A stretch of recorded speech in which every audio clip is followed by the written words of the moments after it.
Hi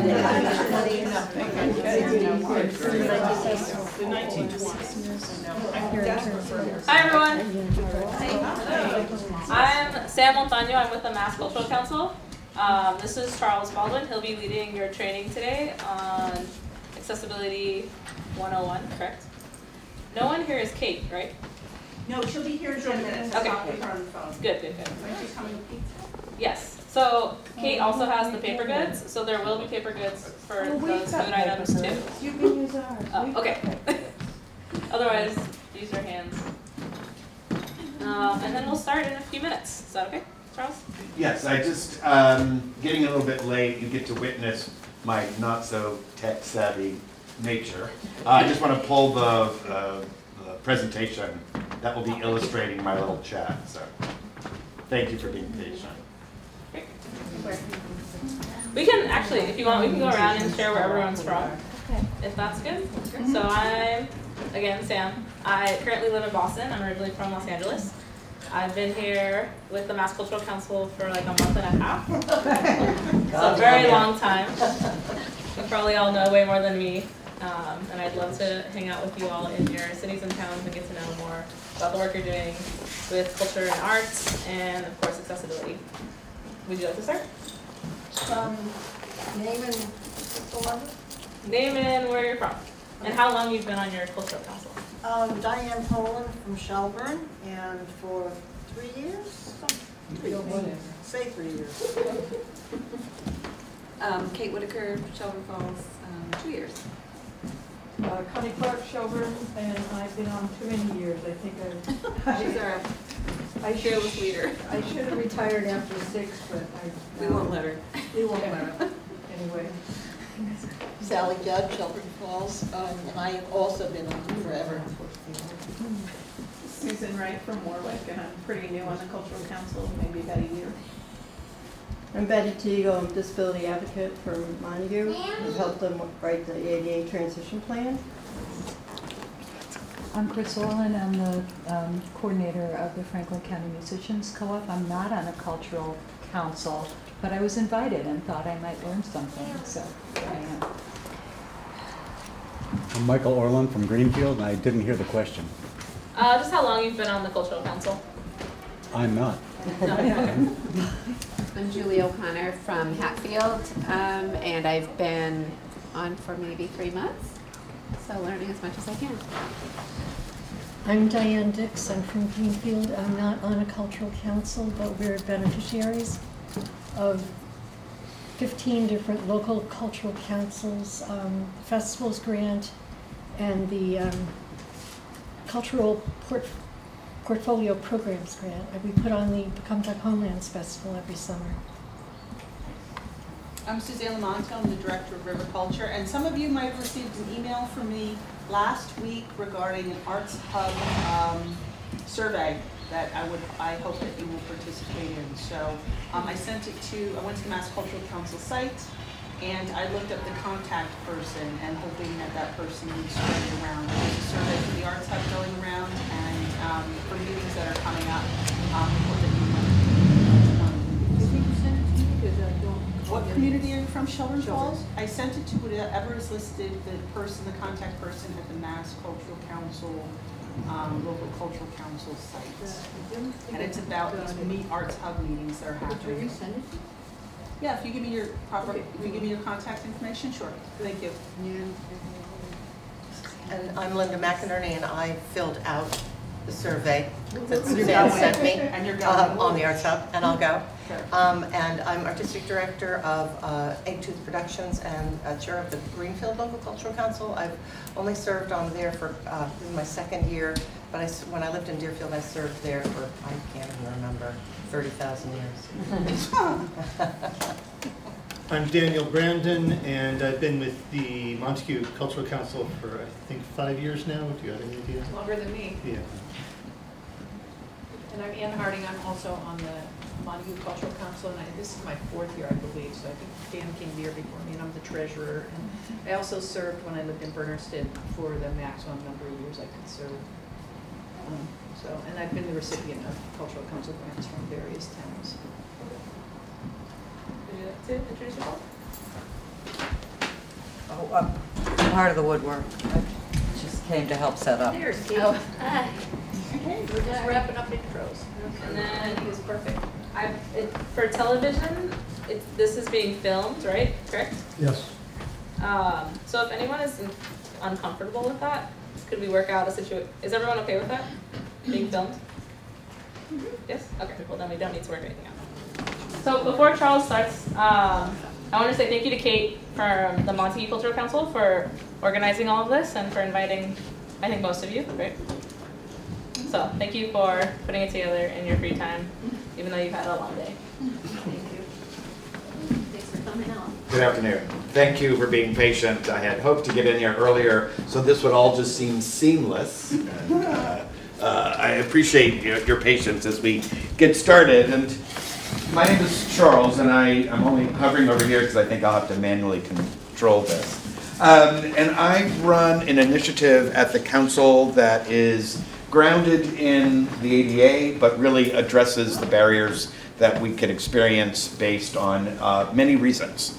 But it is grounded in the ADA, and so that is really what kind of brings me out. I also really encourage, I've got a presentation. The images are there to illustrate my points, but I really do want to create a dialogue based on the context of what you're interested in, what you're hoping to get out of this session, what you experience day to day out there in town. So it's really not a lecture. Think of it more as a conversation.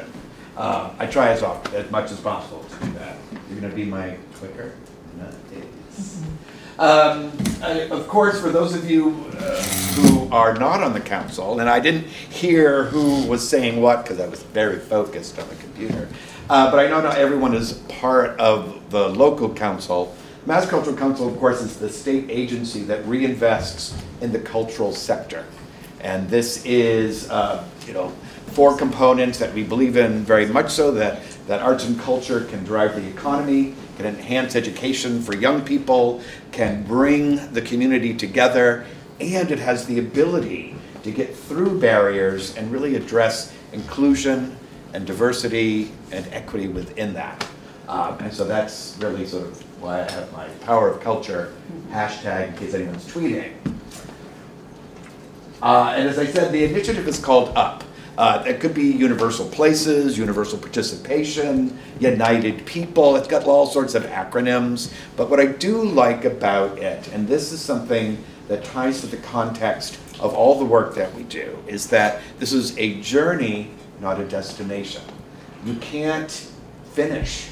As soon as you think we've got it, we've got the ramp and we're ready to go, someone new may be knocking at the door and want to be part of the conversation. So it's really about the effort and the journey all along. Okay, next.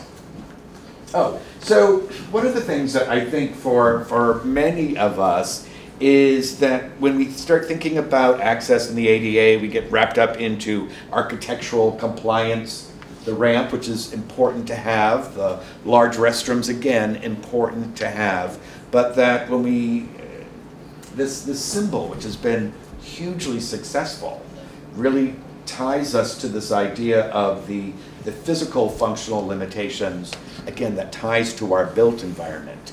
And disability approaches many different things. Young people who have neural differences, kids along the spectrum, people who are deaf, it's not a visible disability. So this chair, this man in the chair, who I've recently learned, like yesterday, is called Blue Bob. Just yesterday I learned this. It has been a very successful symbol, but it can sometimes limit our ideas about the spectrum of ability. So although Sam did kind of go through and figure out who people were, I was, again, very engrossed. What I find, and it might be a little bit different based on who's in the room, but often when I'm talking to organizations, what might bring people into this room seems to be twofold. Either fear of litigation, what if we get it wrong, we'll be sued, which is also the thing that can kind of keep people frozen and doing nothing. So fear of litigation, and then often people who actually work in the front of museums, in the front of theaters, at the front of Audubon centers, who are actually seeing the real world and the actual people come and go in the institution. So people who actually see who's coming. So recognize the different abilities that are occurring within their spectrum. And so and a lot of you already know each other, and sometimes when we bring people together, they don't. This conversation starts with a candid assessment. And it means that you have to sort of lean into what's not working till you get to the other side to help things get better. So there's a talk about bold space, because I hope, again, what I'm looking for is a conversation. And what might have brought you into this room could be fear-based, could be reality-based, it could be aspirational. You know, oh, we want Montague to really work for everybody. But I encourage a candid conversation. So with all that in mind, although Sam did go through, I'm going to ask you to go through again, because I didn't see anybody else. But we're going to do it a little bit differently. So I'm going to ask you, let's see, your name, obviously, and something that people don't know about you, something people wouldn't suspect. So I'll start. So for me, my name is Charles. I'm with the Mass Cultural Council. When I'm not doing this, I actually am a puppeteer. I work with puppets all the time. So you may not have suspected that just by looking at me. But just it's something a little different, a little unusual, something that makes me feel a little special. Simple? Mm-hmm. Great. You're up, sir. I'm Michael Orland, and something you didn't know about me was that I'm Michael Orland. Keeping it very basic. I like that. Chris Orland, and something that you don't know about me is that I love to be in the water. Lovely. Thank you. I'm Betty Teagle, and I'm from a family of 5 photographers. A lot of family albums, I bet. Yes. Thank you, Betty. All right, I'm Susan Wright. I live in Warwick, and my drain pipe is leaking while I'm sitting here. So great to be here. And not counting the drips. We'll go all the way across. I'm Sally Judd, and I love to be outside. The outdoors is important to me. Thank you. I'm Connie Clark. I'm with the Shelburne Cultural Council. In my free time, I'm a master gardener and a beekeeper. Excellent. Thank you for the bees. Kate Whitaker, painter, actually got a degree in geology. Had a wonderful life working on large lakes around the world for paleoclimate studies, in addition to painting art. Interesting. Thank you.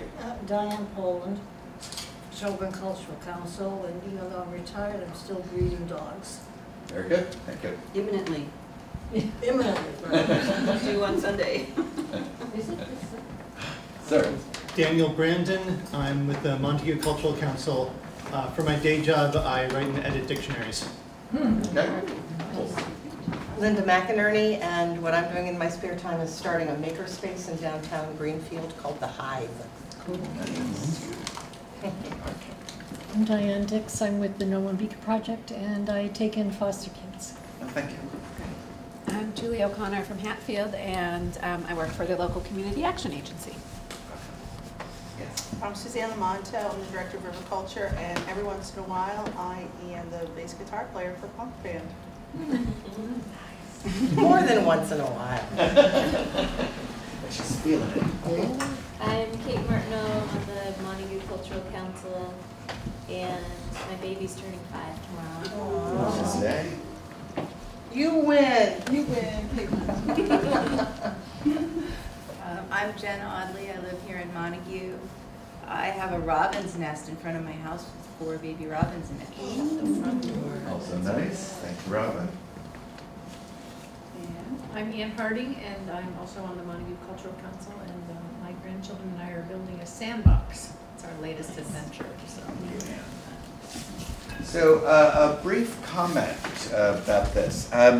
When I first presented this, did it make you feel uncomfortable? You had a sort of like, what, I have to tell something about myself, I have to tell something unexpected. Was anyone uncomfortable with that?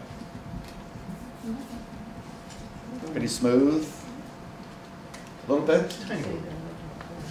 I mean, I start this intentionally in this manner, actually, because the expectation right now is that people with disabilities have to divulge something about themselves to get what they want.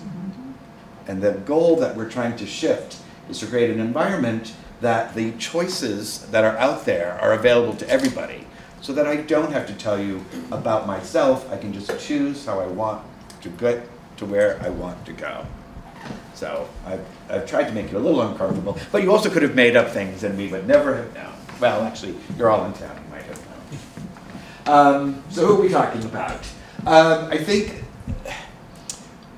with so many different identity politics, it's really easy to other people, this idea of disability being over there and further away. And like trying to get past this idea that I have to divulge something to get into an institution, to go to the fair, to get into the library. This idea of getting, well, let's go into some of the statistics. I'll go right into the next one. So the ADA definition of disability is broad, and the World Health Organization actually makes it even broader. And it really comes down to, can you handle some daily chores? So if you can't get up a staircase, if you can't do your shopping, if this kind of these kind of tasks require help, that's a disability. Something is not something is preventing you from getting these done. The ADA again is going to be covering not only these basics: climbing stairs, daily chores, caring for yourself. The obviously seeing, hearing, physical disabilities we're a little bit more familiar with because the movements are a little bit louder. But this also touches upon illness. So that could be, again, some of the neurological differences we were talking about. What I like also is regarded as having an impairment. Anyone have a sense of what that is if you're being regarded as having an impairment? It's assumed. It's someone is making an assumption about you based on their visual observations. It is. It's a visual bias. I have a friend with cerebral palsy. She's an actress. And because the word cerebral is in her diagnosis, people think that she's going to have some cognitive delays. And then they talk to her and they realize she's going to take them down. So that's the ADA definition of disability. It's pretty vast. And if we look at the reports out of the World Health Organization, 1 in 7 people on the planet, those are big numbers. And on the next slide, you'll see in America it's 1 in 5. So this is 20% of the population. And as you'll see, the most common specific disability is getting upstairs. So that necessarily may not be, I define myself under the nomenclature of disabled, but I had no problem walking up the ramp. As I age, I do look at stairs and how many there are. The other thing to note, and for anyone who's necessarily working with kids or if you have youth programs, there is an increase in brain-based disabilities, not only just ASD, autism spectrum disorder, which may be just because now they're diagnosing it, but brain-based disabilities that create blindness or deafness. So things are happening in the brain, and things to be aware of as we think about our young kids. And then the next slide here is, and many of us in this room are quite familiar with this, 10,000 people are turning 65 every day, and will until the year 2050, if we're lucky. That's a big population of people. And as we all know, age is disabling.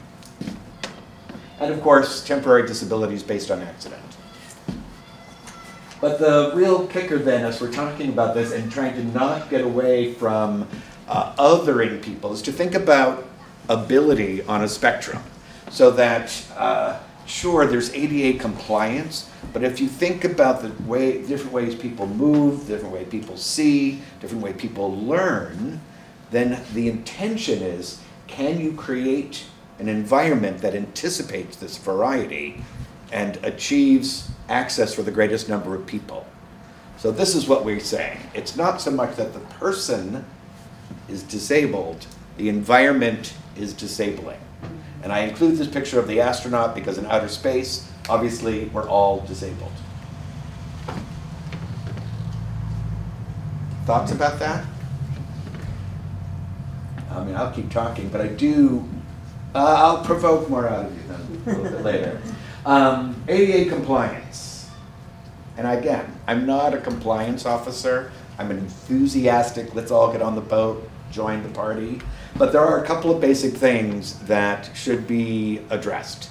And I do have people in the room who will keep me on point, so Betty, I'm ready. Thank you. What do we have? Well, this slide I think is actually interesting, and it touches upon some of the things we were talking about. Because access, again, is quite broad. And we start focusing on people with disabilities, and we think, again, about ADA compliance, ramps, large bathrooms, elevators. But we know that aging is involved in this. We're aging. Healthcare. So the Mass Cultural Council is really looking at some of the data that's been coming out of Plymouth and Britain that ties the practices of art to our health, the well-being that comes from participating, from marking, from crafting, and from doing this together. Military and veterans. Disability can be an identifier, it can be a diagnosis, it could be an academic treatise, but for many people who aren't going to identify that way, and for many of our military veterans, they're a veteran first. They're not going to necessarily fall under the disability umbrella, and yet they still have functional limitations that require some kind of maneuvering through the world. And this is the same for people who have been put in prison. Universal design is, again, this anticipation of the variety of the way people see, hear, move, think, learn, and can you anticipate that variety to be as accommodating to the widest spectrum of folks? So access is a little word, but there's a lot of ideas behind it. And I bet Betty knows the ADA a lot better than I do, and it's a lot of legalese, and I try to sort of shrink it down into the ideas that I think are the most important. And as you're thinking about your town, you're thinking about the cultural institutions within the town, you're thinking about businesses, what we're looking at are integrated settings. We want people to assemble together. We want people to have the opportunity to share space. Reasonable accommodation, which is another term in the ADA, just vague enough to determine what is reasonable, what isn't. It's very contextual. Effective communication is a phrase that is in the ADA. Now, can everyone hear me okay? Yes? You can hear? I usually request a mic, just because if you rather than asking if you can hear me, I'm going to anticipate people will hear differently, and I will amplify the sound. It was enough to get the computer going. I didn't do too much. But one of the ways of communication is that I'm verbalizing, and you get to read this. So that's two forms. So to be effective, sometimes, again, contextually, there are other ways to communicate. Art itself is a form of communication, which is why this is, I always think, so important. I do think, and again, you won't hear me say this a lot, but I do think procedures and policies, particularly within organizations, are really important to have so that everyone who's part of a coalition or a group knows and agrees. That knowing, that being informed is actually empowering. And now, so again, this presentation is often made towards institutions. This is a little bit different. It's my first. I'm going to do more. Yeah. Because the role of the ADA coordinator, the role of that central person. So I have pointed out Betty a couple of times, and that's because within a municipality, within a region or a district, the Office of Disability, or there are different offices that are addressing the reasonable accommodations and pushing the agenda a little bit more. Having a central person to answer questions, to refer to help if there are grievances, it's kind of important. It's not Betty, because I know she's retired. But this idea of finding the resources locally, I think, are really important. In an institution, it's a position that needs to be held. It may not be held by a single, it might not be your only job. You might be the director of education, the director of this, and the ADA coordinator. But it's invaluable to have someone who can answer the questions, address concerns, and stay on top of this. Litigation does keep things changing and moving. Yes. Integrated setting. So within that, the whole idea is not special and separate, but integrated. That's the goal.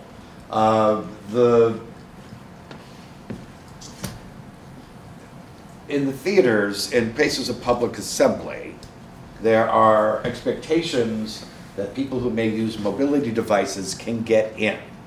And the idea, again, is everyone's in the room together. It shouldn't be a separate area. Separate isn't equal. We're talking about equity. We want to, again, create this environment. There's such a huge benefit to having diversity within the room. Our strength comes from that. It's like the ecosystem. The biosystem works better when every little piece is working well and all of those different variables. So this is the goal with integrated settings. Let's see, movie theater, public theater, cultural event someone has gone to. Who's done it? Where'd you go? Yes? Shea Theater. Shea Theater, okay, so that's a theater that's local.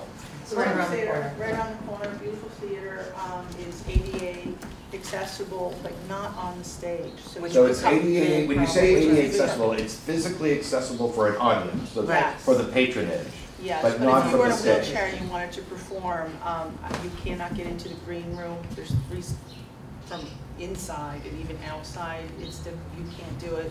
And then getting onto the stage is not So the possible. stage is inaccessible. Well, it's possible, but you have to carry the person. You have to up carry the four person. The stairs. green Yeah. room is Yeah. inaccessible. How about Right. the lighting booth? Probably inaccessible at that point. Inaccessible because that's upstairs.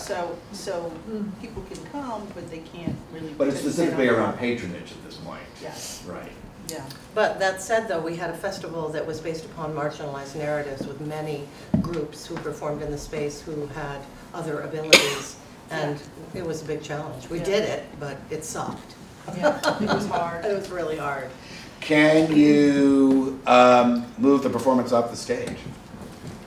It doesn't matter because the hard part is there's a place for wheelchairs on a certain level in the theater, and then there are these big steps that go down, and those are very tough too. So no, So architectural compliance is the biggest issue. Yep. And this is where people get all wrapped up into the finances of it too. Like, Yeah, oh, but we in have an old money. town, like going forward, we build things, as the municipality always builds things compliant, but it's always going back. I mean, I could off the top of my head come off with 10 amazing, beautiful buildings in the town of Montague that are great for having cultural events, including the upstairs of the library, et cetera, but if you're in a wheelchair, that it's Right. you can't do it. So when you have, when the Cultural Council has events, do you make sure that the space is physically accessible? Or is it just so limited that you just hope no one with a mobility device will come? We require that our grantees make their event accessible. So in some cases, that's making the effort to connect with people and find ways to accommodate them if they're like the most recent one is the kind of local version of Porch Fest of music in people's houses or in their yards, and that they can't guarantee that every house is going to be accessible. So we ask them to Physically accessible. Right, physically accessible. We ask them to make as much of it available and to notify people, like signage-wise, who to contact if they want more information about what is actually accessible. Do you have like a historic preservation group in town? No. Okay. And I think that But they almost didn't accept the grant because they were concerned about the accessibility issues, and we consulted with the Mass Council And I loaned them a couple easy up 10 by 10 tents so that in the event of rain, they would have covered space so people couldn't hear the music from outside the venues. It turned out to be a beautiful weekend, so it wasn't necessary, but we still made the effort, and they made the effort. They were really great about it. So. How many people in this room came in through the ramp as opposed to the front stairs? So I appreciate the effort, and again, because architecture, people get really stuck in architecture, and in New England, you know, everything's aspirated, everything's up the stairs, and you climb the stairs, and it's a big deal, but I do encourage you to continually try to think of creative ways to avoid stairs. And the reason I asked about the historic preservation, I know that I've worked with a couple of towns that the historic preservation sometimes seems at odds with adapting a building to make it accessible because of concepts of preservation. And I think ultimately, I always want to encourage people never to let that stop you. It's the designer's job, whomever that might be, to figure that out. That's why they get paid to do their job. So don't let that stop you, but thank you for just kind of giving me an idea, because I do think it's a constant challenge. Yes? Well, one is, I want to make sure, Charles, that you know that actually there are people from a bunch of towns here. All over Franklin County. It's really cool. People came from like 30 minutes away. Thank you. So there's a bunch of us from Montague, but there's also people from like Shelburne and Warwick and Greenfield. It's awesome. And the other thing is that one of the things that we've struggled with here in Montague are trade-offs. So, for instance,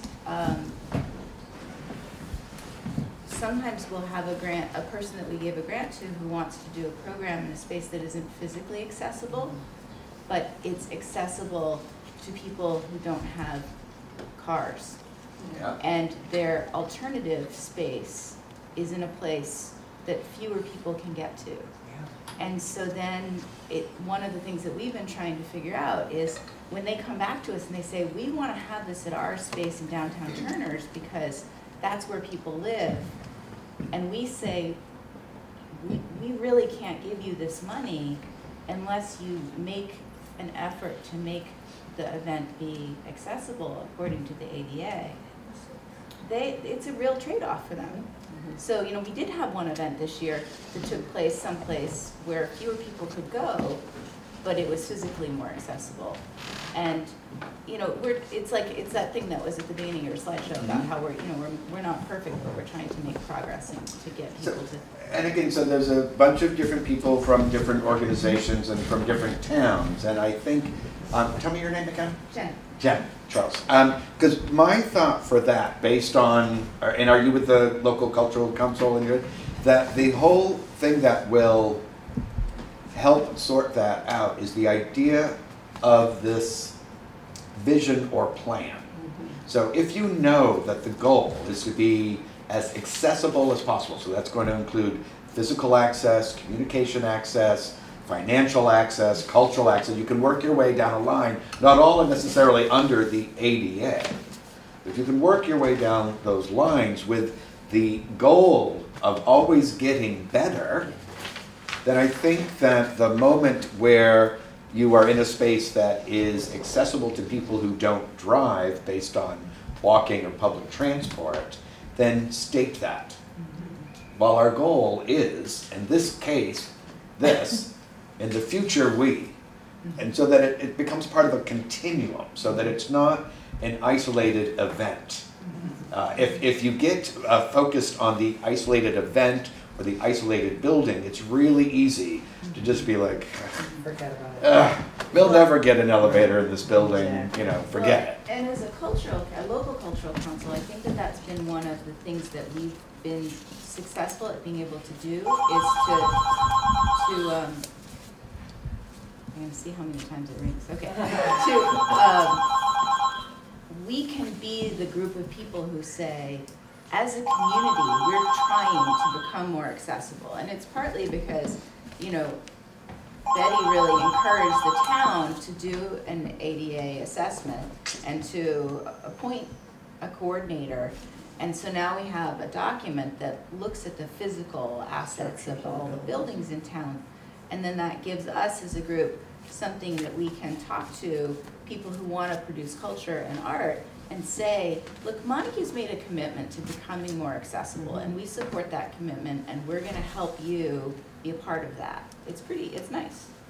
Well, and I think that, but I think that that is that first step, the very first slide, which I glanced over because I was so excited to actually start it, is that first step. And the one thing, in my opinion, that's implied by the first step is the second step and the third step and the fourth step. I don't know which direction necessarily you'll go in.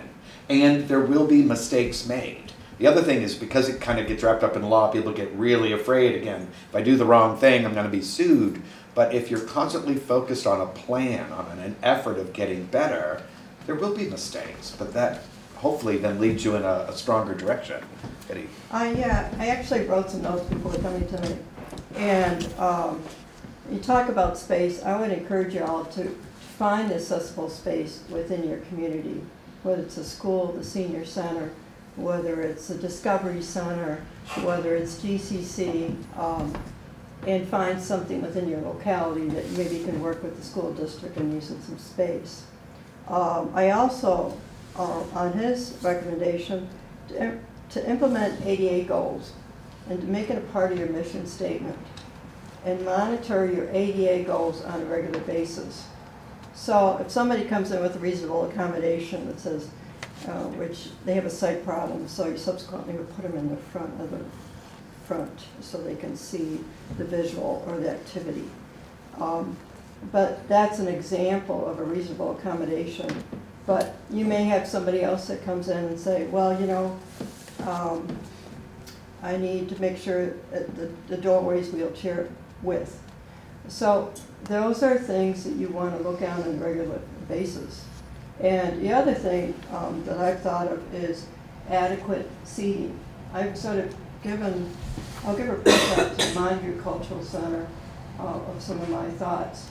But often you go to events, there's not enough chairs, and you expect seniors or young families to sit on the grass, and it's difficult with a mom or an elder bringing the grandparents with them, and there's not enough seating at these events.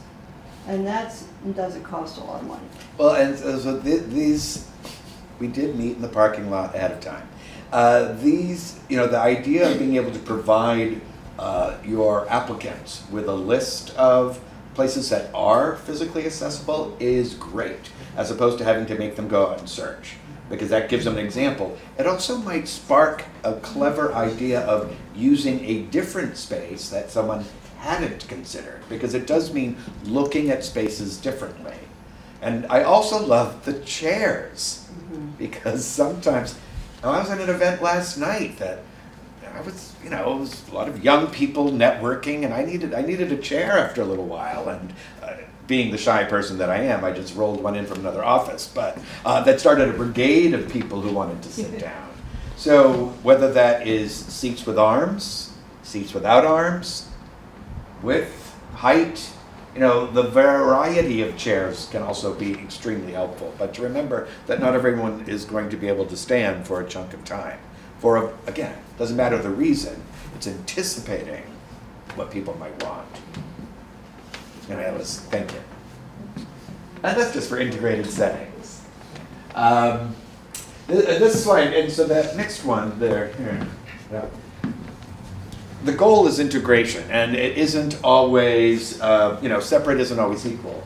However, there are instances where a specific group of people want to be in the space with other people like them. Do people know what relaxed performances are? So a performance that has been modified for children or families with that may have autism spectrum disorder. This started out of New York. They did a production of The Lion King that had been modified, invited families, and it was a huge hit. And for many families, there can be vocalizations and behaviors that may not be deemed typical. So to be in an environment where that is understood it alleviates a certain level of anxiety. And so within that, this idea of being all with each other in a relaxed performance that has either been modified or there have been so much know before you go information that the idea of surprise has been eliminated. But that people have become familiar with the environment, familiar with the show, familiar with the actors. So sometimes the specific is important. Do you know languages spoken in the region? Spanish, English, Russian, Sign language. American Sign Language. Do you have deaf folk out here? Yes. Excellent. Polish, Khmer. So obviously a language program, if you were having the Russian poetry reading, would be something specific. Language will do that. And I always encourage when you think about ASL, think about it in that context. Russian, Spanish, yes? I'm very interested, I work for the town, I'm very interested in some kind of system for people that aren't deaf but maybe don't hear very well. One venue in particular which you can get in a wheelchair is the Discovery Center, and it's an old building, it's a historic building, it's made of brick, and so there is this sound sometimes does weird things, even if it's loud, it sometimes reverberates.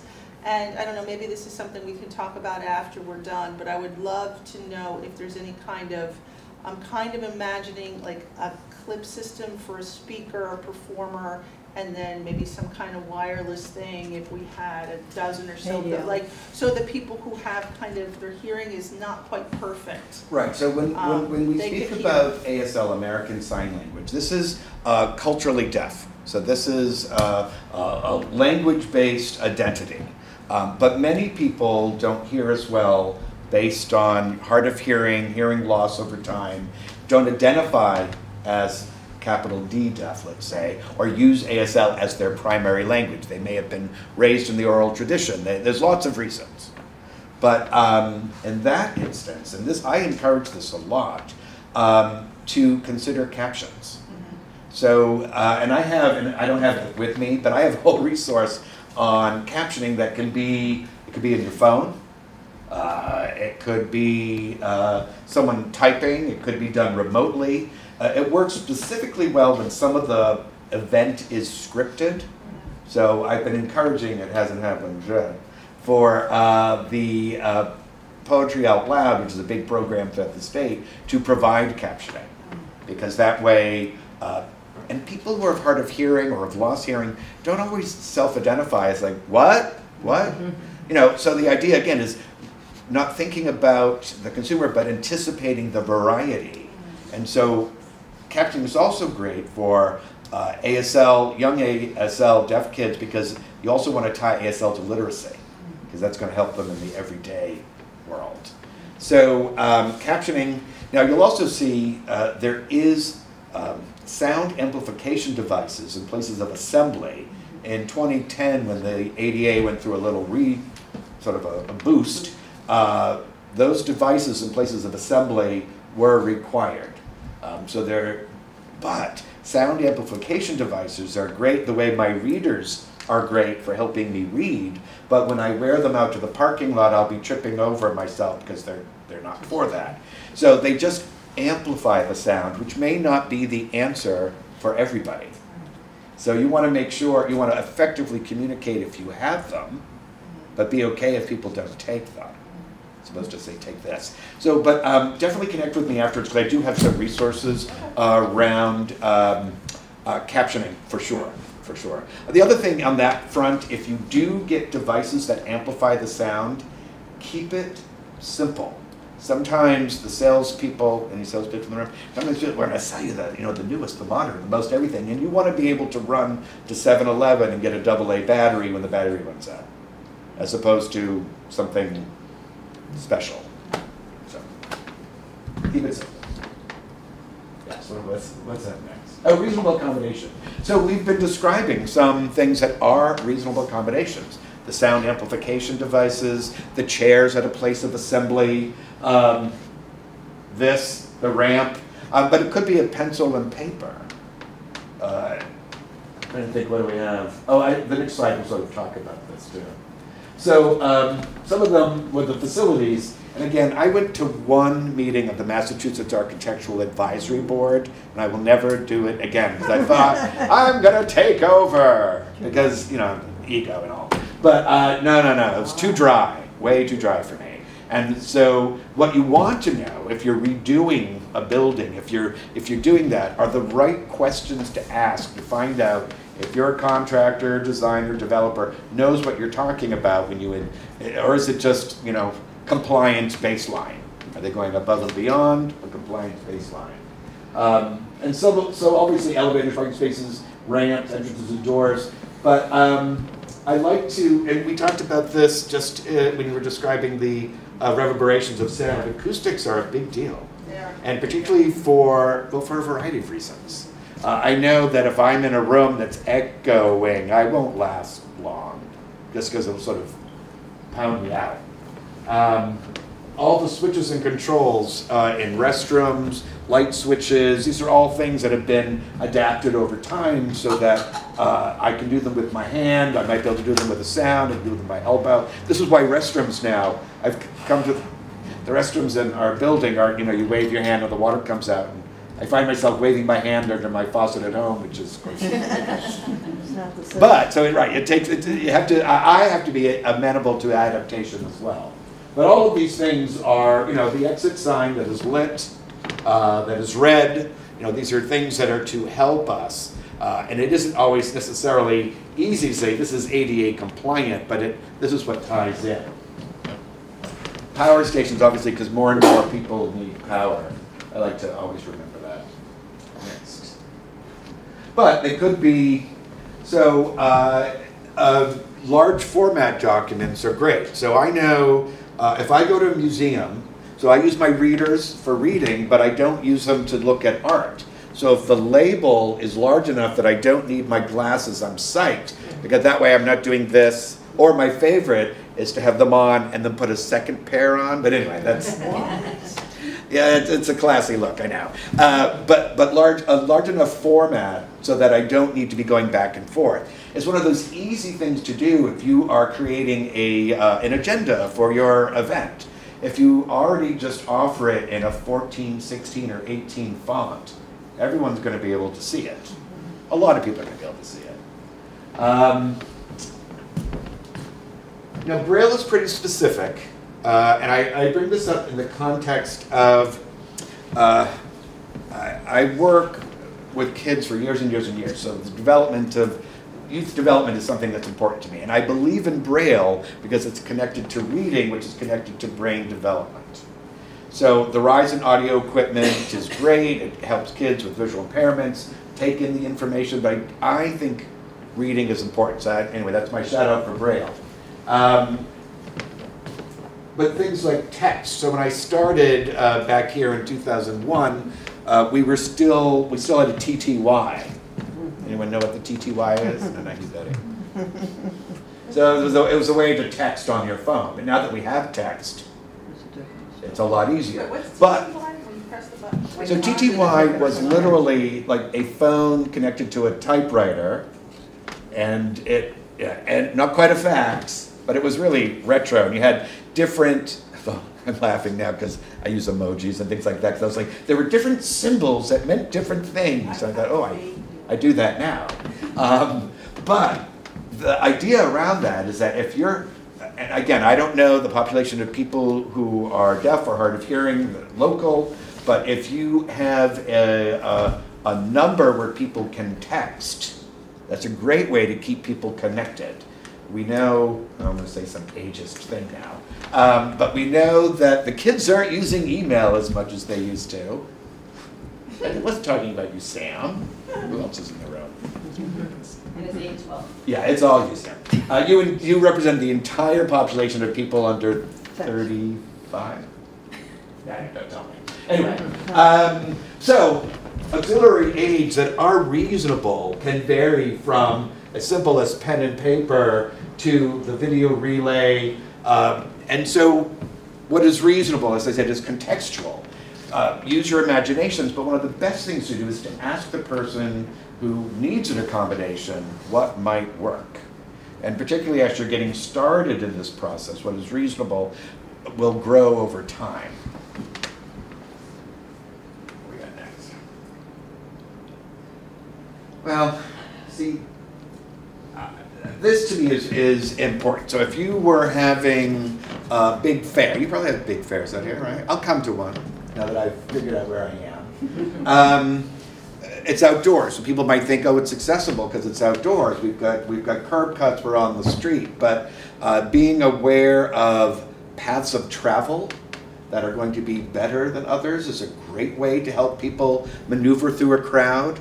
If it's a big event, being aware that it's outdoors and on a gravel surface would be great. If you're thinking, and again, never mind if people are using wheels, but let's say you're taking people out on a hike. To know the distance, you want to know the slope, you want to know whether it's the green circle or the black triangle, you know, what level of hardship it's going to be. And it's great to know if it's a hard-packed surface or a sandy surface or a gravel surface. So when you think about all those little pieces that go into describing a hike so I can choose if I'm going to do it, that applies to lots of events outdoors as well. And it's a very simple way just to put that information out there so that people can choose, oh, you know what?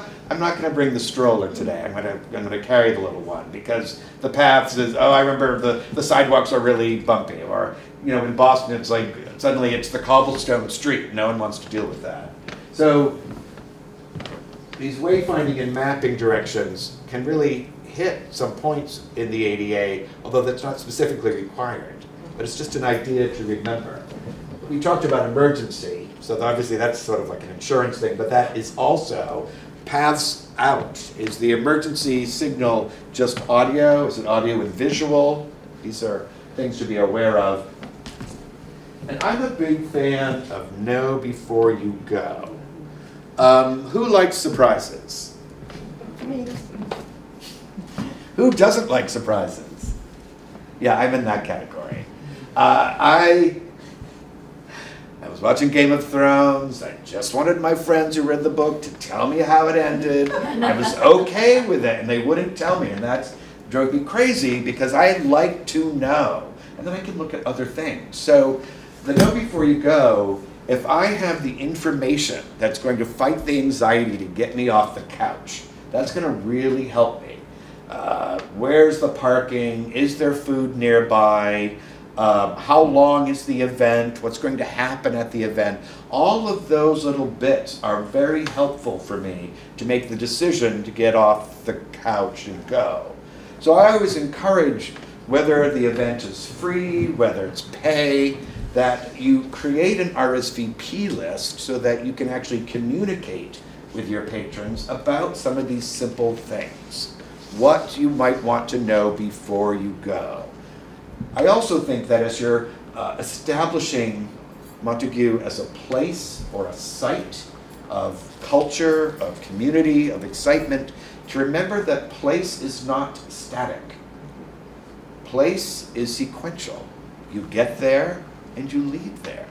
So if you think about how you get someplace and how you leave, and think about place as a dynamic, ever-changing force, this connects to the idea of, I need to know this before I go to the event, and if you've collected my email so you can tell me, now you can tell me after the event that it was great to see me, or there's actually something else coming up, or if this other thing interested you, you might want to consider this. So sometimes the know before you go can tie to frequently asked questions, and address that. But sometimes it can tie to connecting us to information that isn't necessarily about attendance. That's all I'm saying. That everything is about patronage.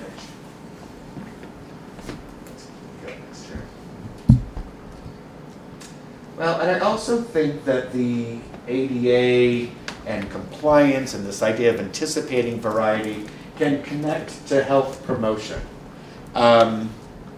At this outdoor festival that we've been describing, that's big and fabulous, and it's got live music and barbecue, and it smells delicious. For anyone who's been in this environment, especially if you've been out all day, there are times where you might just want to retreat and into that quiet space. So if I am producing a play and I know that we are inviting an audience that has family members with kids with autism, I'm going to make sure that I have a quiet place of refuge at that event. However, I also know at the outdoor festival, everyone likes to take a little break sometimes. So outside of all that noise, it's actually going to help my well-being if I can have a little place of refuge.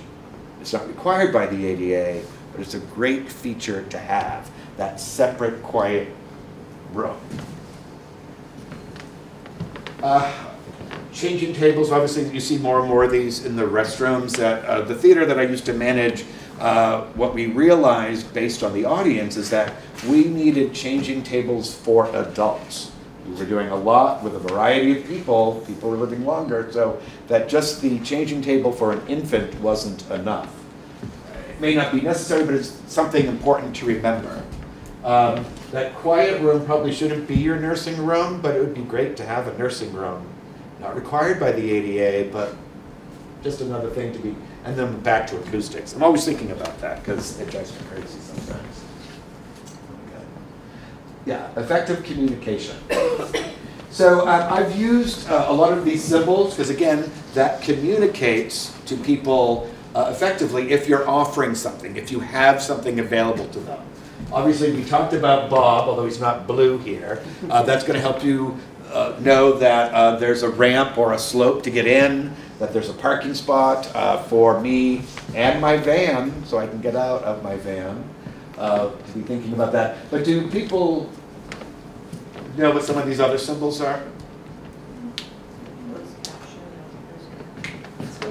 So who can tell me the difference between closed captioning and open captioning? So closed captioning would be, I'm watching YouTube at work and I don't want any of my coworkers to know, so I put the closed captioning on so I can read the lyrics of the Guns N' Roses video I'm watching. Open captioning would be that everyone sees it. So at the opera, when you have surtitles, that would be open captioning because everyone sees it. I'm trying to think. So at the theater that I was working at, we began captioning every single performance. Initially, people were like, oh, it's so distracting, but you get used to it over time, the way you do. And you either use it or you don't. But by having it open and that anyone could see it, it didn't become, hey, we're doing the open captioning day for people who are hard of hearing on Thursday. It was an offering, and people could choose to use it or not. We talked about large print. That's the symbol for the TTY, the hamburger phone. Anyone know what AD is? And this symbol, it's audio description, which in some places could be audio solutions. It provides audio description in a performance setting is a verbal description of what is happening on the stage, so that for someone who is blind or visually impaired, the descriptive is going to fill in the blank. They can obviously hear the show, they can hear the music, but the description is going to be choreographed into the show to enhance their experience. The museum has the audio docent. That is also an audio solution. Rather than having to have a person there or read the label, I plug myself in, it's going to tell me all about the painting. I've had mock fights, not real fights, mock fights with people in museums and people in theater. And the idea in the theatrical environment for an audio solution, again, is that it's woven into the fabric, that it uses language that is not subjective, so that the listener can use their own imagination to figure it out. Hannah of the Museum of Fine Arts has said that's impossible, she doesn't know what I'm talking about. Obviously any review, any view is going to have a certain amount of subjective quality to it. But it's an interesting approach to performance, to listen to a description. I attended a dance performance in Boston, Abilities Dance Company, and Elise Patterson used a description throughout. But what was interesting is that as the series of dances went on, the description itself became a little bit more artful. So why it may have started out with, you know, she extends her hand and leans forward.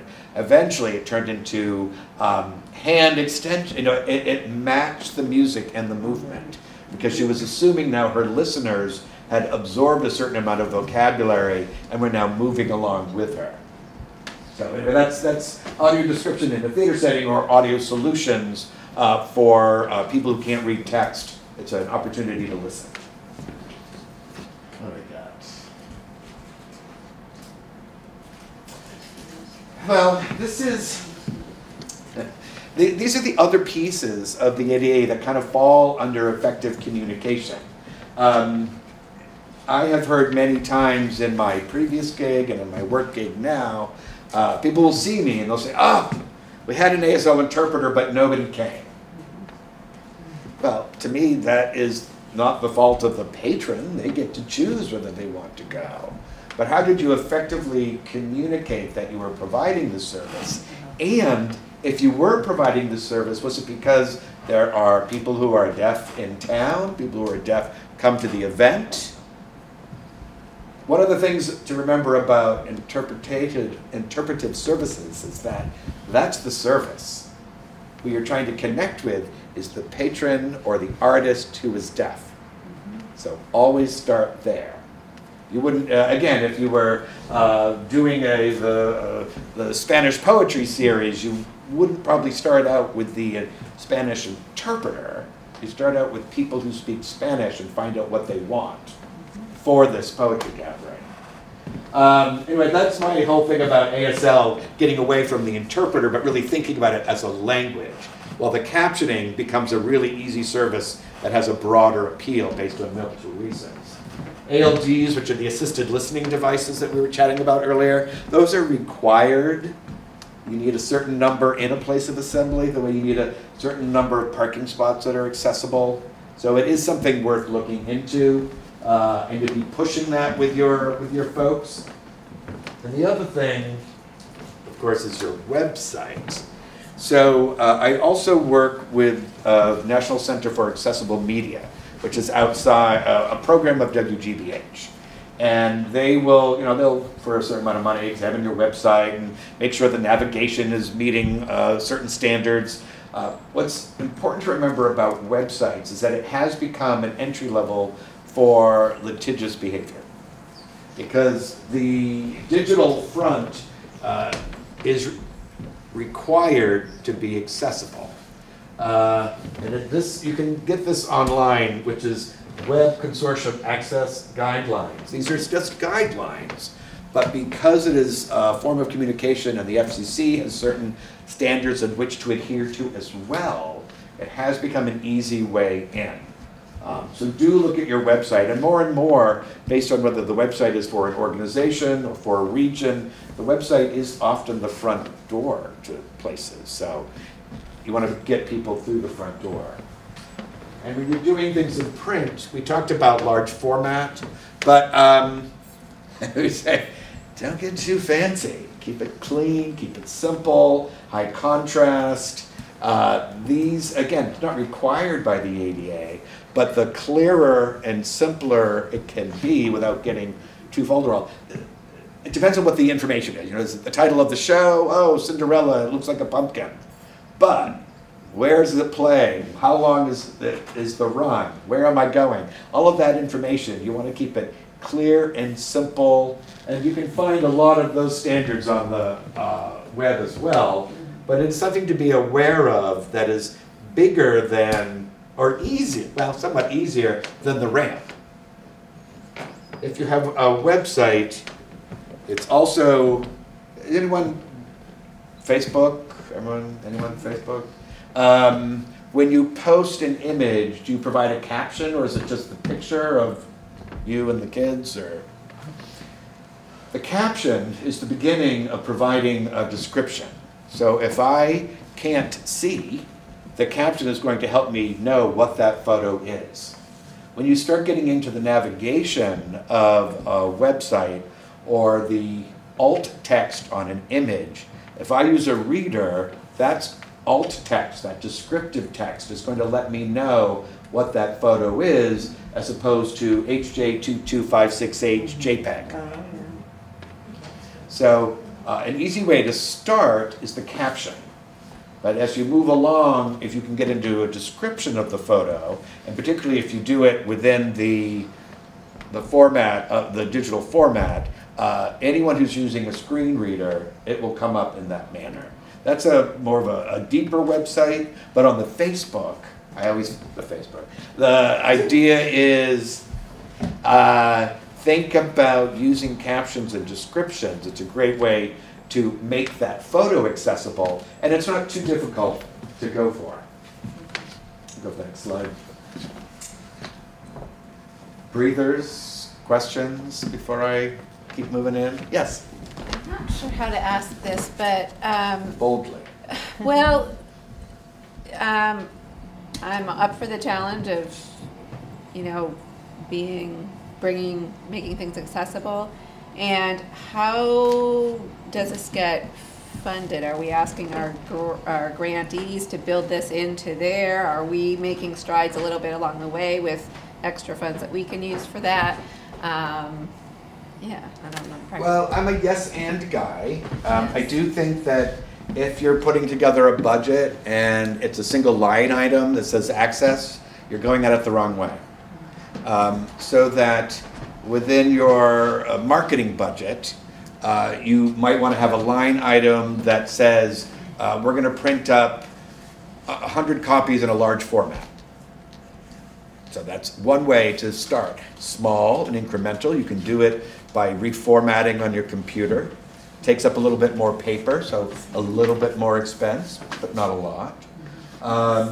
If you know that your website is okay, but you don't really have a web developer, but you know that you know how to add images to it, if you use the graphic of Blue Bob or the Hams because you're going to interpret the show, that's a simple thing to do that then starts engaging an audience maybe that you haven't traditionally reached, but you want to reach.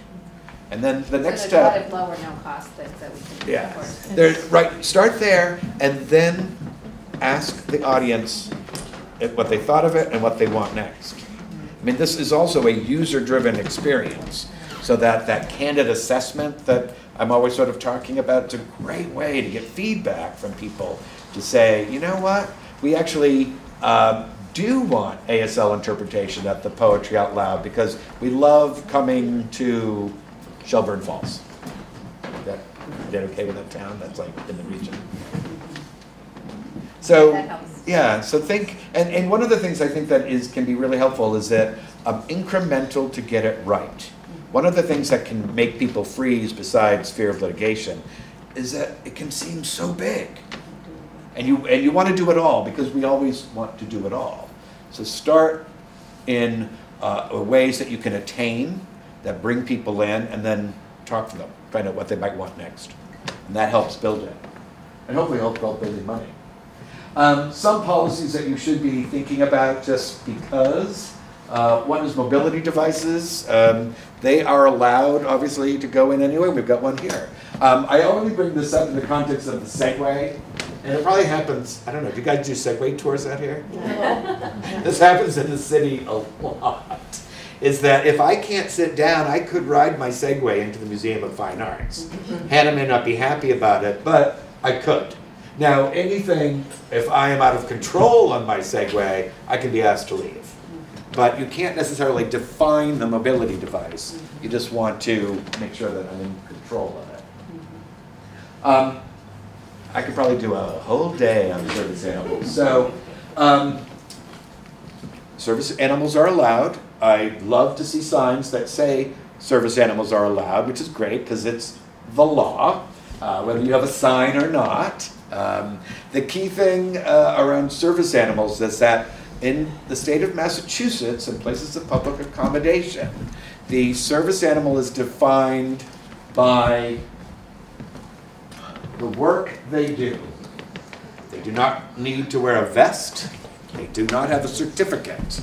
And you can only ask 2 questions. Is that animal a service animal? And what is the task they have been trained to do? Easy. Yes? Difference between a service animal and a therapy animal? That's exactly where I'm going. So and again, when you're outdoors, less of a case. But if you, say you're at the library, and someone comes in with a service animal, great. Someone comes in with an emotional support animal, therapy. The ADA does not support that. The dog or the therapy dog has not been trained to provide a service. It is the calming or it is the effect. The ADA doesn't cover that, which is why I encourage you, if you are at an institution, to have a policy around that, because people will arrive. And the staff, you want to make sure they're informed and empowered to make the right decision. So I did some work with MassMocha. MassMocha has on their website, service animals are welcome, emotional support animals are not, and then they give a list of boarding places for your pet. So they've anticipated, like being able to anticipate, these are the spaces that are physically accessible that you can look at. They've anticipated, these are the places that you can board your pet and enjoy the museum, because we're not going to, we would prefer you not to bring your pet into the institution or your emotional support animal. It's complicated because in Massachusetts, ESAs, emotional support animals, are accepted in your place of home. This is why it's kind of a policy to have. I also know my friends generally will put a vest on their dog just to avoid the questions.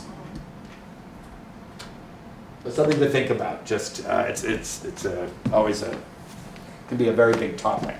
Pretty much everyone I know sent me the video of the peacock and the airplane and all that. And in many ways, I think it does a disservice to people with service animals, because the service animal is there to help and assist. You know, my friend Maggie and her service, the dog guides her. The dog gives her the agency to go confidently throughout the city. So it's not a joke. Anyway, that's my anti-peacock GIF status. Did someone want a clarification on? Oh, I just wasn't sure what you meant by emotional service animals in the home. Something in a place. So if I were renting an apartment and I had an emotional support animal, my tenancy could not be affected by my need for the ESA. Yes. And also, you say you're not allowed to ask whether the, say, dog has been trained to a certain program with credentials and anything? No credentials. Although this is a debate, because so if I trained my dog to alert me before I had an epileptic seizure. The other thing is that we're not talking about just a guide dog that helps me because I can't see. It could be based on a number of different conditions. So I've trained my dog to able to alert me before I have a seizure. So the dog then didn't go through a program. There is no certificate. Cutting edge of the people are questioning that more. But for the default position now, you can ask two questions. Is the dog and it is primarily dogs, although miniature horses are in Massachusetts, but I've actually never seen one, so I tend to leave them out. Yeah? I've never heard that. The little horses are service animals. Yeah. But we focus on the dogs, because I've actually never seen the horse. But, so, is that dog a service animal, and what is the task it's been trained to provide? And that's the difference, the training, as opposed to the emotional support that could just be because they're great. And this, again, not necessarily sure with theaters, but if you create an event that has reserved seating, it's different if it's general seating. There are different rules to follow based on ADA seating. So you were talking about the theater over here and that it's got one place for ADA seating. So the rules are that if you have a variety of ticket prices and say a variety of regions, so like up front is 40, middle is 30, and the back is 20, there's supposed to be ADA seating in each of those sections. Yeah, almost everything is general admission. So. One of the things, so at Wheelock, the theater that I worked at in Boston, we also, it was an old building, we only had one section where people who used mobility devices could sit. But, so what I did is that those tickets were available at 20, 30, and 40. Oh, okay, in that one section. In that one section. So I was able to hit that. The other thing that's important when you're thinking about this, the ADA seats, not only do they need to be held for the person who needs them, they're allowed up to 4 companions, because who wants to go to the theater alone? So now you're holding a bunch of seats. They can only be released once you've sold out. So that's the policy that you need to have in the theater. So at Wheelock, we had 650 seats. We were sold out at 6:30. So I had 20 seats that I could then play with. But that was the policy. People knew that at 6:30 we were sold out. Gave me the 20 seats to play with. And sometimes it was, I have a wonderful woman who was a subscriber. She came with her friends, and she had a big motorized wheelchair that the first time she came, when the show started, she lifted up, and then the poor 7-year-old behind her was unable to see, and I felt bad because I wanted everyone to see the show. So when she came, I learned, okay, the seat behind her, I want to keep blank. So that now I'm down to 19 seats. So there's the ability to have flexibility is really based on that concept of what is sold out, and the individual institution gets to define that. The other thing to think about with ADA seating is that it needs to be available the way it is for everybody. So if you can't say, for ADA seats, call the box office. They need to be available on the phone, in person, online. And also, if you sell your tickets to a third party to sell, or a second, same thing. They have to be available through that. So the same way they're available for everybody, the ADA seats need to be available for the people who need those features. Is there like a recommended percentage of seating? There is, and there's a link actually at the end, and I can share this if people want it, and I have a resource, because the ticketing, the parking, the assisted listening devices all have an algorithm that says if you have this much, you need this. Makes sense. I don't know the numbers off the top of my head. You have those in your notes? No, I don't. Sorry. It was a book over there. Yeah. So, and I'm not going to go into the parking so much, but there's a reason why van parking has that wide space. Because if I can't get out of the van with the ramp, then I can't go to the show. So Remind people to only use those spaces that have a placard.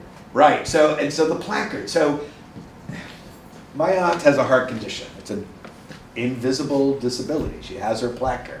But she has been accosted verbally a couple of times after she parks because, oh, you don't need that. So she's taken to limping out of her car to avoid the verbal accost. And it's happened twice, but it's enough that now she's doing like a whole acting job so that people won't bother her. It's important to remember, obviously the placard exists in the car and it might be on the license plate, but it isn't going to be necessarily visible why that parking spot is allotted for them. And that's the important thing to remember. I will tell you that when I travel with my aunt and we park there, we both have started limping, but that's because I'm very empathetic. This is why you want to have an ADA coordinator.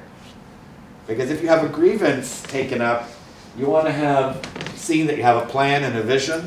You want to see what you've done, how far, the reasonable accommodations. Have you tried everything to be as accessible as possible, to provide those accommodations? Self-evaluation, you can get that online, but again, I think it ties to that candid assessment, that honest assessment about the ground, the ramps, the spaces, where you communicate. Having all of this will really help if someone should bring a grievance against you. But truthfully, like any, those of you who might work in customer service, you're creating an event, the best thing to do is really talk to the person and find out what they need, and have that candid conversation with them. Can you provide this accommodation? Is there a way to, is there something specifically that they want that you can provide, or if not, is there a DIY potential to this? Because obviously, architecture isn't going to change overnight, but the whole idea of actually just connecting candidly with each other as people is a very reasonable approach to some of this. So this is where I have my yes and. Because who wants to hear no? Now, it might be yes and wait, might be yes and I got to check. But to start with no is just very difficult. And I actually think of that as a philosophy to get through life. Yes and. So universal design, as we were talking about, anticipates the huge variety of people in the different environments that you create, either at events, within your programs, within your buildings, so that this idea is really, the anticipation is really one way to help you create these events. When you think about who might come and who you would like to come who might not be coming through the door, can you create an environment that is as accessible as possible? Universal design has 8 components, and I think I have them on the next slide. Universal design, like any concept around design, intentional design, inclusive design, there's lots of different approaches to this.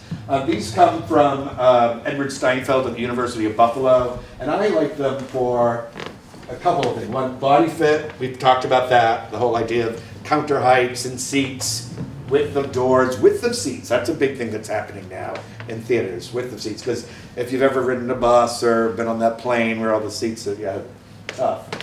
Comfort is part of that. You know, can I open the door easily with my elbow, or is it really heavy? Understanding. But the reason I like Edward Steinfeld's, and you can read these, is that I do like the connection to wellness. So that it is, well, I'll be the first person to complain after the new carpet goes down if they bring us back into the office and I can still smell and feel those adhesives. That's not healthy in my perspective. So that would be a reasonable accommodation, I think, to keep the office closed with the windows open for another week.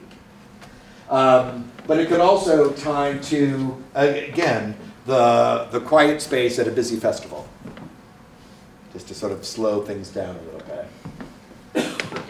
Personalization, of course, is all mastered in your phone. Everyone can have a phone and take care of everything. MIT is pretty sure they're working on every solution possible within your phone. And it can handle a lot of things, especially the captioning, which I'll send also off to you just to get an idea. But the individual captions are a great way in an environment like this to have accessible. I would need to be speaking into a mic, but the personalization of that. And the other reason I like Edward Steinfeld's approach is cultural appropriateness, because what might work for us as hearing people may not be the solution for people who are deaf. What might work for us as older people may not be the same thing for younger people. To be aware of that one size doesn't fit all, one answer isn't for everybody. So a lot of this approach is this remaining nimble so that you can be adaptable and saying yes as opposed to no. Then I get a little pitch for my program. There are 4 characteristics that we look for, and I think they're really valid when you're thinking about equity and access. One is vision, and we touched upon that briefly when you were asking about the institution, and sometimes you do good and sometimes you don't do good, but if your vision is out there and you're always moving forward, that's a key characteristic that is going to help us as we move forward. So I think vision is really important. We did, after the ADA 25th anniversary, a few of us were out drinking, and everything can sometimes be very serious around the ADA, and we were interested in having some fun. So Arts Emerson, Transformative Culture Project, and a few activists in town, we put together a fashion show. Designers for, designers with. The show was interpreted, it was described. And it was great because it was so much fun. And I like to bring this up, and the idea is that my vision is that compliance is baseline, but the idea of inclusion, that to me should come from a place of joy. All right, next slide. Education, this is constant. So, and particularly in institutions with staff changing, education becomes professional development. So even, you know, the fact that you guys are in this room right now, building awareness of what might be possible, maybe what you might steward with your groups, again, it ties to this nimble quality. And every time you think you've got it, someone new is going to show up at the door. So it's not education to say, oh, I've checked off that box, but to, you know, keep yourself alive and alert and aware of all the different things that are happening. We were talking about this earlier. Representation. A lot of, when I was starting this work, a lot of this work was focused on patronage. Like, how do we get them in the doors? Where do they sit? And how do they hear? And where are they going? Which is great. However, I am now in a place where I want to celebrate artists of various abilities, because I have seen some amazing people. This photo is out of Access Dance out of Oakland, California. Judith Smith did run this company. This is where Alice Shepard, who is now making big moves with Kinetic Light, came from. She performed at Jacob's Pillow last summer. I mean, so this idea of in choreography, we describe it as a new vocabulary of movement. But it's this idea of centering people who have traditionally been marginalized. And that's why I always ask, you guys are so great, because I always ask about the stage, the green room, and the lighting booth. Because it's great that we got people in to watch, but how are we going to get Tony Award winner Ali Stroker on your stage if she can't get up to the stage or if she can't get in the green room? And I was part of a deaf theater convening, which is remarkable because I don't sign and I'm not deaf, but what I loved is that not only were all these theater practitioners there, but the crew that were filming it were also deaf. And so there was a lot of signals from one to the next, and it was great to see the craft also was part of this process. So I'm a big fan of representation. The marching orders are nothing about us without us, rather than saying, oh, I imagine a blind person might talk to a blind person. That's easy. As you are considering growing this movement, finding the people who are affected by this, including them. Because they'll be the first ones who can tell you what works and what doesn't. Go to the next slide. This is the trial and error. This is from Outside the Box Music Festival. They did a great program for 3 years on the Common, totally free, and then sadly they had one funder, and after he died, the program closed. But it closed, which is really a shame. It was this great program in Boston, which is filled with 18 to 25-year-olds. Music is a big deal. But it's this idea of, can you support risk-taking? Because that's, of course, a learning model as well. It's okay to try things and fail. And I know that's the hard part. When money's tight, you don't want to spend anything extra, but not everything has to cost. So sometimes it really is about thinking creatively about whether the space is physically accessible, whether it could be moved off the porch and onto the sidewalk, just this idea of trying new things. And so those are the 3 things. And then, of course, I have money, which we can skip right through. But I'd like to end with this, which is a photo by Tom Olin from 1990. This movement is grounded in activism and civil rights.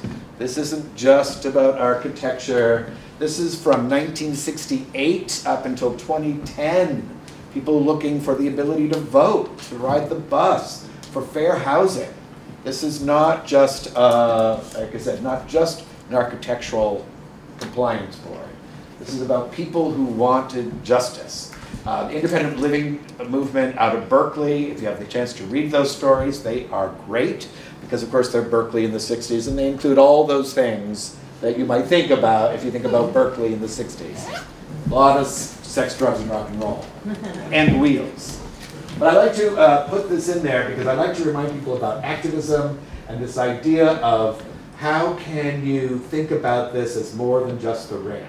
Increasing engagement, building that network, and a lot of this has to do with creating this honest exchange between people.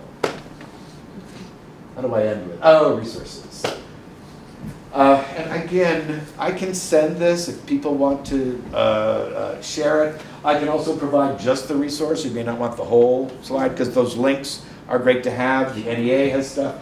New England, in Boston, we have a New England ADA Center, which also houses both Access Rec Boston, for which kind of comes out of the rehabilitative movement, Spalding, and then sports. I'm always trying to get that one person who doesn't want to row, but maybe wants to dance.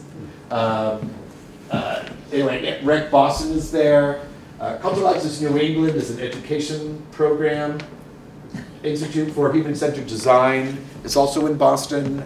This is where some of my own information around inclusive design, intentional design comes from. There are commissions for people who are deaf and hard of hearing, commissions for people who are blind. We of course have both Perkins, which is internationally famous and has a great Braille library. We also have the Learning Center for Deaf Kids, and Horace Mann School for Deaf Children will be celebrating 140 years in 2 years, a little bit older than the ADA. And this is, I'm gonna have to adapt this for this region, these local ones, because this LEAD conference is specifically around arts administrators. TDF is, actually, if you were to look at an event and wanting to get it captioned, TDF has a caption grant. That's totally worth looking at. Those are the ticketing regs I talked about. They go into deep, and more things from the ADA online that sort of help with that assessment. And then there's my photo from the end. So that's what I offer up today. But I do hope people have questions, ideas, specifics, things that I left out.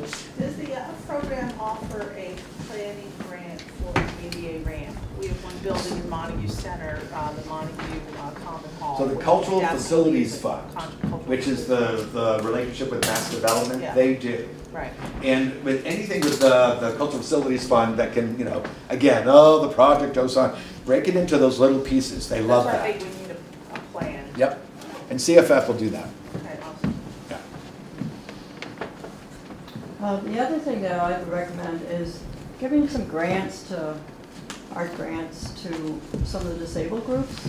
There's some wonderful artists out of the ARC office, and they also have a van. So if you folks have an activity that you want to open us up to more inclusion, send them a notice. I actually was a recreation companion for many of those folks, and I read the paper to see where we could go, and I think have them co-sponsor a group or an activity would really be helpful. There's some very talented people over there. There are two communities, the Northeast Arc and what do they call Open Sky, although they used to be called Alternatives down in Whitensville. And they're using theater as a practice for and with people with cognitive and neural disabilities, and finding that it creates this huge sort of community that is successful enough that they've now, both of them have outgrown their black box theaters. So it's an interesting model. The other thing that Northeast Arc has done, which I think is super interesting, they got a chunk of change from somebody, and rather than just sort of taking it, which is probably our first idea, it's like, oh, at last I can pay for the fill in the blank. They started a program called Arc Tank. So they invite people to pitch business ideas that will benefit people who are along the spectrum, and then give out these mini grants. And what I like about it, this will fit in with what I said before, it's a really fun day. You hear about all these ideas, you meet all these interesting people who are engaged in this, and then at the end, 3 people get a good sizable chunk of change, and we're all celebrating. So last year, which was the second year, but the first year that I wheedled my way in, one of the things that I thought was super interesting, transport is a big deal. You guys are out here in the woods. I feel so urban when I say that. I did grow up in a rural environment, so I'm really just play acting. But transportation is a big deal. So one of the pitches was modeled after Lyft and Uber, but specifically for a population of people with cognitive and neural differences, so that the drivers were trained, the person who was sending off felt that the person was safe, and they got 20 grand to give it a go, and we're going to see what happens in November of 2019. So I only bring that up. We just had a similar thing happen right here with the Shea Theater. As part of that festival that I was telling you about, we commissioned a neurologically and a different community through United Art. They started a theater company. Yes. We just commissioned the work, just to ask them if they would do a thing. Now that they created their work, they are now a theater company, and they're doing this on a weekly basis, and they do have their own transportation. They have beautiful fans. Beautiful. And they have an ongoing relationship with this theater that has its ADA challenges, but quite frankly, we're a small cultural council. We're very much aware of our players. We know what they can do and can't do. We know the kind of people that go to things. We pretty much don't see ourselves getting involved in determining an applicant's greater needs in terms of have they thought of this, have they thought of that. We accept the constraints of the venue that they're using. And because we're not given much money by the Cultural Council, we have only so much time to distribute it. And quite frankly, we're quite successful in our diversity and our distribution. So a lot of this seemed to be oriented towards sort of the larger players, or the people putting on the program. And it certainly behooves us to be cognizant and literate about these issues, but I didn't quite see where the fit was. Well, this is good, like I said, because this is my first, and I'd like to see if I can hit some of those spots, and then whether it's in this forum or a conversation afterwards, I'd be curious about what I could put in, or what you feel would help you, particularly because you said you feel successful and you feel like you've hit diversity, but you still came. So there was something that you wanted from this, and that would be really curious to know. I think what's coming up now, Charles, is a really good topic, because MCC is Boston-based and definitely serves us out here, but there's some great knowledge that could be attained by the MCC about our rural world. I think there could be some real, we've had some experiences where, for instance, the last, and this is no bearing on anything that's come from your lips, this is just information. Cool. The last one of these that we had, which was at the library in Greenfield, was all about the power of culture.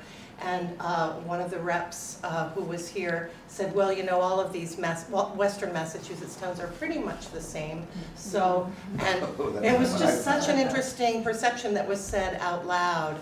And, you could, it sort of sucked all the air out of the room. But, I think there's a wonderful opportunity for the MCC to really get to know what this part of the world is that has not happened yet.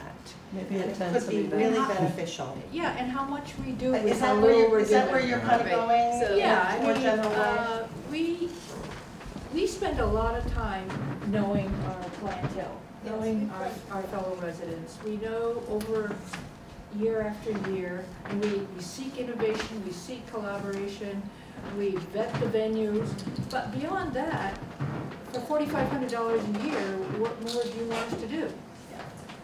Oh, yeah, I mean, that, again. Can I speak to this? Oh, yeah, sure.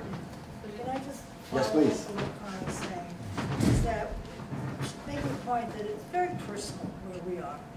And some of the things that you had to say were really good, but in whole, it was not really for us.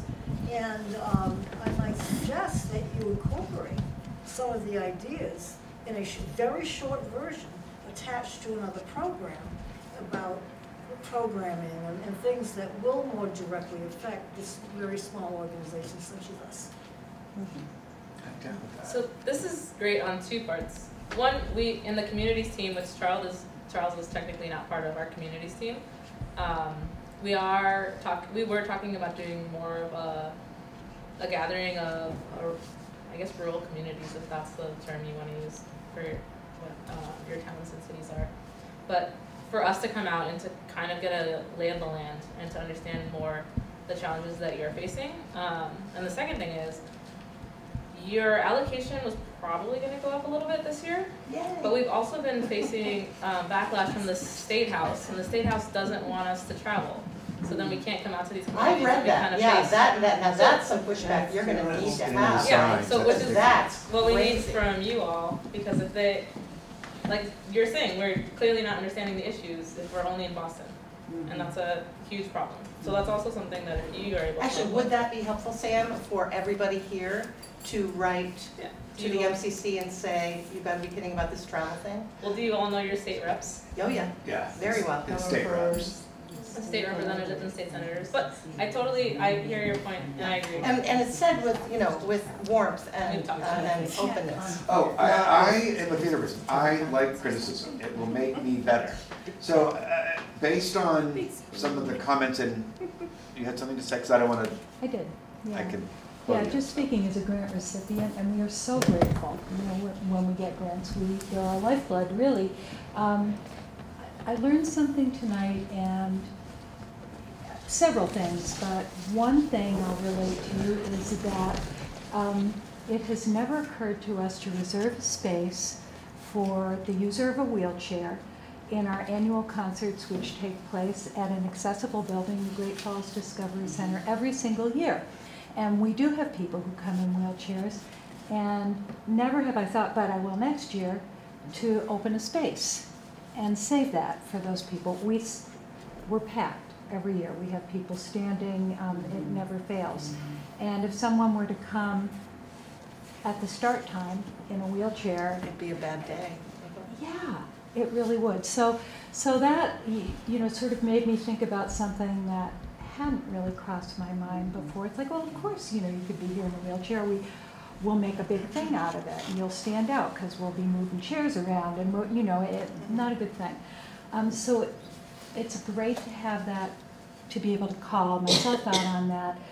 But it occurs to me that one thing the cultural councils could do, and it's completely free, is to ask, you know, provide some sort of guideline, not a you must, but to grant recipients, have you thought about this? Have you thought about large print? Please consider that people may be attending your, you know, that seems like a really kind of simple thing to do, no matter how well you think you know who's coming and what you have. You can forget stuff. I forgot the wheelchairs. I actually like to see that mandated. Some of that mandated. We felt like we were kind of disciplining our grantees by saying you can't get the grant unless you prove that you're accessible. Right, we just have a sentence that says you must be accessible. Which felt a little bit Guilty like as charged. this is not helpful. Like we need to be able to provide some guidance on what does that mean, and I think getting this is further clarification of that it doesn't have to be a clear line of like you're not getting it. Like if you are trying, like these are the things we'd like you to aim for, but we still want you to do your event if it's not. Yeah, no, that's something that I definitely gained from this, because what we have on our page says you must be handicap accessible, period, you know? That, I'd rather soften it up. yeah, I mean, it was written before my time, but I mean, now we can bring that up. Remember and we can that, utilize what again, you've said. physical access, communication access. So you might be in an old building where physical access is difficult, but if you describe, you know, it's an old building, there are 10 steps up, I get to choose, am I going to deal with those 10 steps or not? But I also know that you have amplified sound, so it's going to really help me when I get up there. So again, remember, break access down into pieces and not just use it, you know, big and broad. Also about, I mean, diversity, you may think it's diverse, but it's also who opts in, right? Absolutely. So you think you know everyone, but also who has access to, like down the street there's this, like this people of color collective, right? And they have their shop there. And it's different, so like are your flyers in Spanish? Like even Google Translate's decent now in Spanish, I think. And so like, and then. And I find even that you just really need to build the relationship And we know that people are getting pushed out of Boston and coming out here. We know that that's happening. So also your communities are going to change too more in time. They are changing. So it's a lot of things to think about moving forward too. Yes. I'd like to recommend a book. It's called Palaces for the People, How Social Infrastructure Can Help Fight Inequality, Polarization, and the Decline of Civic Life. We, three of us are the core committee for Memorial Hall Association.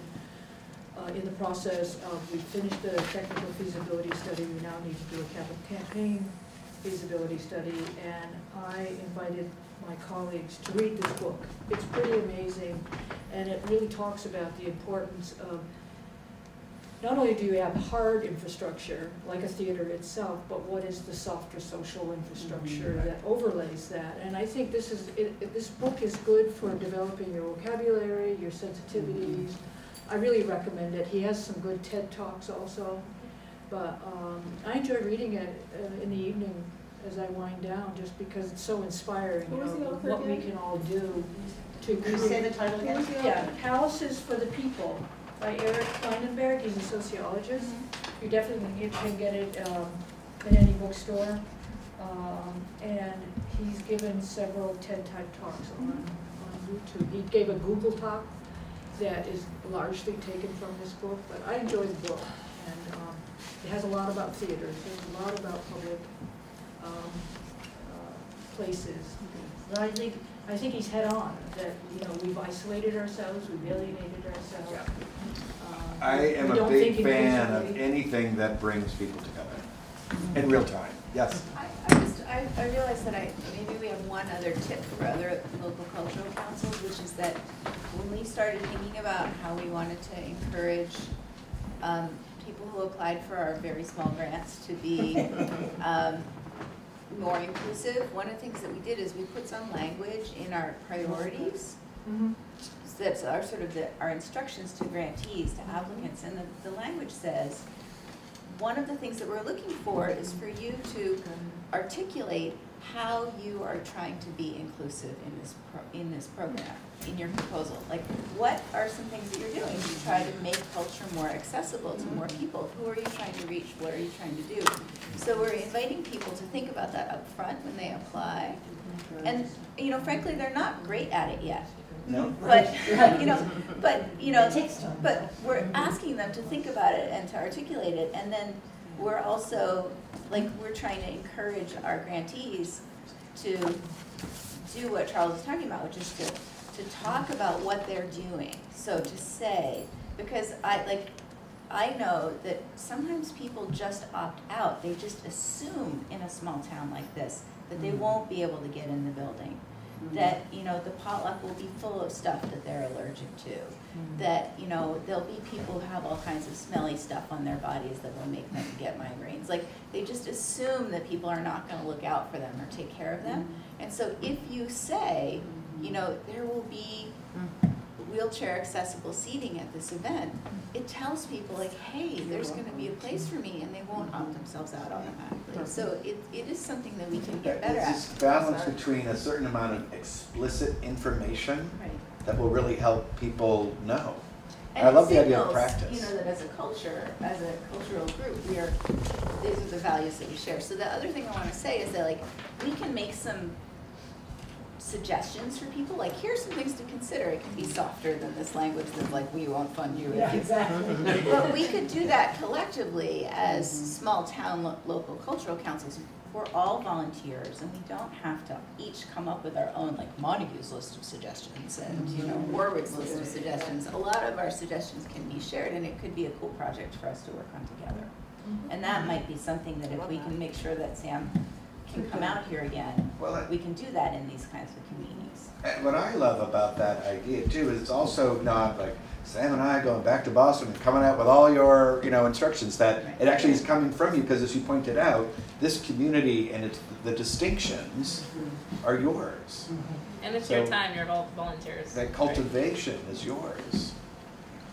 And I just want to tell everybody how grateful I am to hear this piece of the conversation. And Sorry, I missed the first part. No, I'm just grateful that this has come up, because I didn't want to say anything, because I'm the disabled person, or, you know, I think I'm probably the most disabled person in this room. But For me, I was reluctant to come here. I didn't know this building.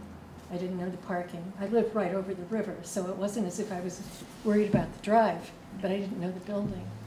And there are so many things that prevent me from going. You mentioned that know as you go. Know before you go. There are a lot of places that I would like to attend, like Hawks and Reed. And it would be easy to go. It's right up the street from me. But, you know, what do? You go in, you have something like this, it's very crowded. People don't pay attention to you. Greenfields Market is the worst place for me because everybody there is socializing and they're having a good time and they're looking at each other up there. And I'm down here, you know, and it's such a challenge. So it, you know, it helped me also, you know, as an organizer, a festival organizer, to know some ways that I can improve. You know, we learn every year, but thank you, you know, for that understanding. I remember, you know, way back when I wasn't disabled, how clueless I was. You know, I had no idea what the challenges were that people had to go through. And it's nice to be in a group of people who are sensitive to that. I think that also touches on the fact that I actually did a study. I went to a public place, and whoever said hi to me, no matter just in passing, I said, oh, thank you, here's a piece of candy. And I went on, and this is a prestigious place in town, I will say. But 10 out of 20 people said hello to me. So it goes to show about the importance of holding the door for someone or saying hello to someone. You know, I had a conversation with somebody, a young child the other day, and I don't know, she couldn't speak, but she could understand my language by my smile on my face. So interpretation is really important in speaking. I love the door I get because at Wheelock, we didn't have any automatic doors. Right. Some 20-year-old student, that was their gig. They held the door open for everybody. That way I didn't have to worry about who could get through, whether you were in a chair, whether you were a child, whether you were a big person. And that's why I always like to talk doors realistically and metaphorically.